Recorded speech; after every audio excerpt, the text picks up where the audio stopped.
അപ്പം എന്താ പറയുക, നമ്മളിവിടെ ഇരിക്കാൻ വേണ്ടിയിട്ട് റീസൺ ഉണ്ടായിട്ടുണ്ടല്ലേ? ഉറപ്പായിട്ടും. റീസെൻ്റ്ലി നടന്ന ഒരു എന്താ പറയുക, ഒരു പ്രൊമോഷൻ എന്ന് പറഞ്ഞാൽ ഒരു വലിയൊരു സെലിബ്രിറ്റി ചെയ്ത പ്രൊമോഷൻ. അതെ, ലിറ്ററലി ഇതാണ്. അറിയാത്തവർക്ക് കാനഡയിലേക്ക് വരാൻ വേണ്ടിയിട്ട് ഒരു പ്രതീക്ഷ ഇട്ട് കൊടുക്കുക. അത് പ്രതീക്ഷ ഇട്ട് കൊടുക്കുന്നതെന്ന് പറഞ്ഞാൽ ഏറ്റവും വലിയ പ്രതീക്ഷ.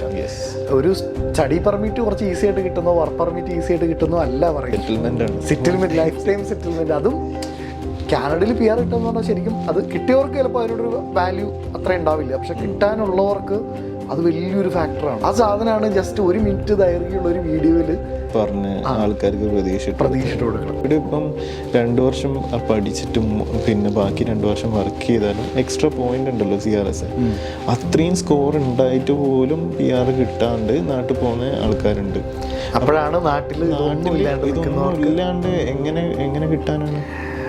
എനിക്കറിയില്ല. അതും ഞാൻ പറഞ്ഞില്ലേ, ഏജൻസികൾ കൊടുക്കുന്ന ഫേക്ക് ഇൻഫർമേഷൻ്റെ ഇമ്പാക്റ്റ് ആണ് അതെല്ലാം.